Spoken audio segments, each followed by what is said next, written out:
नमस्कार दोस्तों, अयोध्या दर्पण में आपका स्वागत है। हमारा प्रणाम स्वीकार करें। जब मैं इलाहाबाद विश्वविद्यालय का छात्र हुआ करता था, आज के 25 साल पहले, तो उस समय एक ला के शिक्षक थे। वो क्लास में आते थे तो एक उनका एक बहुत ही वो दबंग किस्म के थे और हमेशा सबको डांटते रहते थे, गाली देते रहते थे। ये कहा जाता था कि सर बहुत कड़क हैं। बच्चे बहुत डरते थे उनसे।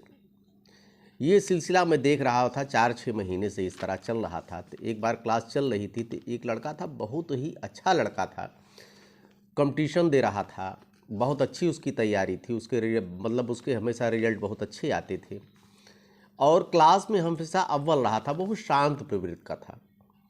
जैसे वो क्लास में एंट्री करना चाह रहा था, कहा सर मैं आई कम इन सर, तैसे सर आग बबूला हो गए और भद्दी भद्दी गालियाँ उसको देने लगी और वही जो पहले से उनकी आदत थी उसी को बदस्तूर जारी रखा।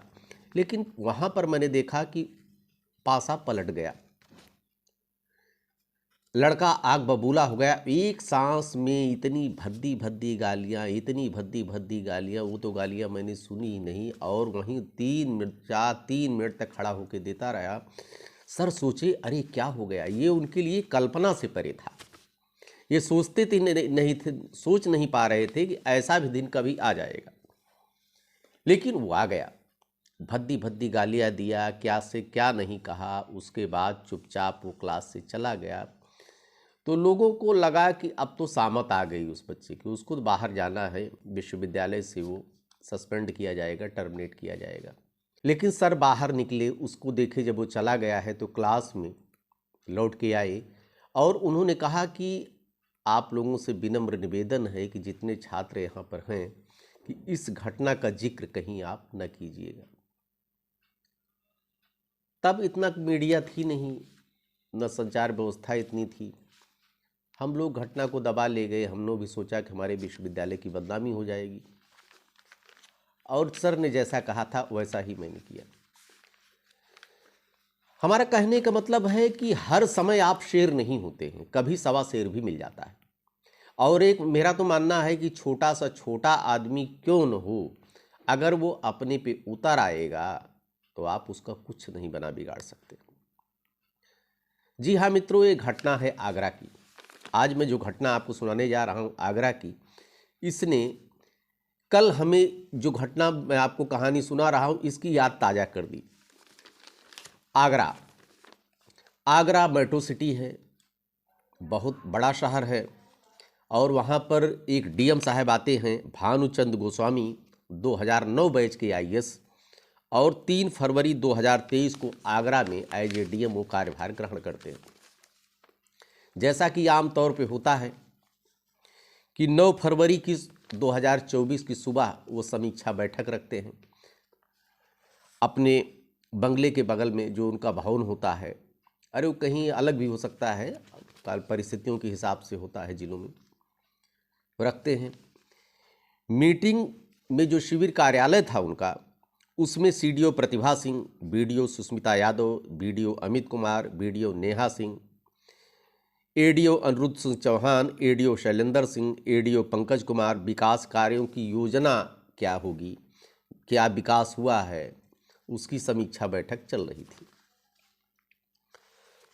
इसी में सबसे पूछ रहे थे डीएम साहब। डीएम साहब बहुत कड़क मिजाज के थे, पहले से आदत खराब रही होगी, जैसा कि आम तौर होता है। हम तो जाते हैं कि कभी कभी पुलिस लाइन में जाता हूँ, जो मीटिंग लेता है, एसएसपी मीटिंग लेते हैं, वो भी ऐसे भद्दी भद्दी गालियाँ देते हैं। लेकिन वहाँ पे सुनते हैं, क्योंकि वहाँ का माहौल ही इस तरह का होता है। भाई पुलिस की नौकरी ही कैसी होती है कि ना चाहते हुए भी आपके मुंह से वो शब्द आ ही जाते हैं। लेकिन यहाँ पर ऐसा नहीं था। डीएम साहब सबसे उसकी समीक्षा कर रहे थे और उन्होंने अनिरुद्ध सिंह चौहान का नंबर आया। जो बरौली अहीर की समस्या वहाँ पर कहा जाता है, बरौली अहीर के क्षेत्र के वो बीडीओ थे। उनसे उन्होंने समीक्षा कार्यों के लिए पूछा कि आपके यहाँ का कार्य बहुत धीमी गति से चल रहा है। और पूछते पूछते उन्होंने धीमी गति पे इतनी नाराज़गी व्यक्त किया, इन्होंने कुछ ऐसी गंदी जबान का प्रयोग कर दिया जो कि अनिरुद्ध सिंह चौहान के कान में पड़ गई। अनुरुद्ध सिंह चौहान खड़े हुए कहीं आप इस तरह हमको नहीं बोल सकते हैं, मैं भी एक अधिकारी हूँ, हमारी भी एक गरिमा है, यहाँ पर मीटिंग में जितने अधिकारी बैठे हैं इनके सामने मैं कल क्या मुँह दिखाऊंगा। वो बहुत तेज नाराज होते हैं। डीएम साहब को भी गुस्सा आ जाता है, डीएम साहब का टेम्पर इतना हाई हो जाता है, उन्होंने बोलते बोलते जो पेपर वेट रखा था, पेपर वेट से उसके बाद इनके ऊपर वार कर देते हैं, अनुरुद्ध सिंह चौहान वीडियो के ऊपर। डीएम साहब जो अनुरुद्ध सिंह चौहान के ऊपर पेपर वेट के वेट खींच कर मारते हैं, तो पेपर वेट तो फिलहाल उनको लगता नहीं है, लेकिन अब वीडियो का टेम्पर भी हाई हो जाता है अनुरुद्ध सिंह चौहान का। वो अपना जूता निकालते हैं और डीएम साहब की तरफ बढ़ते हैं और कहा जाता है कि जूतम पैजार हो गई, उन्होंने डीएम को खींच के जूता मारा और उसके बाद जूता मारने के बाद वो भद्दी भद्दी गाली देते हुए मीटिंग से बाहर निकल जाते हैं और अपना मोबाइल स्विच ऑफ कर लेते हैं। लेकिन मित्रों, बता रहा हूँ कि इस समय मीडिया ऐसी है कि वही है ना कि पहाड़ से भी खबर खोज लेती है।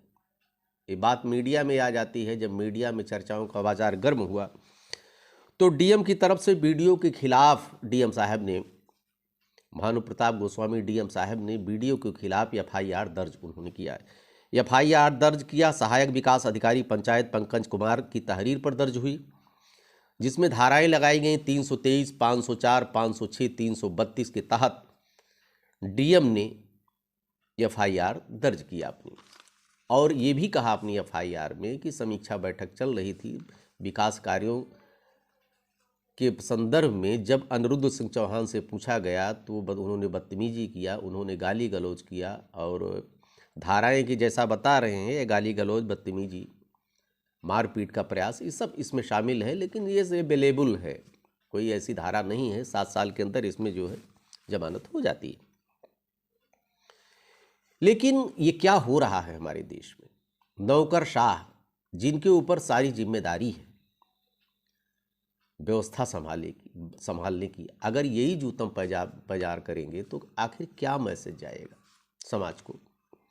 आजाद अधिकार सेना के राष्ट्रीय अध्यक्ष अमिताभ ठाकुर ने भी बीडीओ की तरफ से एफआईआर दर्ज करने की मांग की है। मुख्यमंत्री को उन्होंने पत्र लिखा है और निवेदन किया है कि साहब एक तरफा कार्रवाई हो रही, जबकि शुरुआत जो है डीएम साहब ने किया था।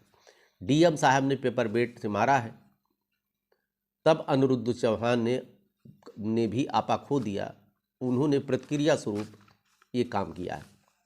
इसलिए एफआईआर वीडियो की तरफ से भी दर्ज होनी चाहिए। अब आगे देखिए क्या होता है। लेकिन ये जो नौकरशाही में इतनी भद है, आने वाले समय के लिए ये बहुत ही खतरनाक है। इसका जो संदेश जा रहा है हमारे नौजवानों पर, नए युवा जो एडमिनिस्ट्रेशन में आना चाहते हैं, आ रहे हैं, और ऐसे लोगों के लिए ये बहुत ही गलत संदेश है। मुख्यमंत्री जी से निवेदन है कि इस तरह के नौकरशाहों पर लगाम लगना बहुत जरूरी है। देखते रहिए अयोध्या दर्पण। ढेर सारी शुभकामनाएं आपको। धन्यवाद।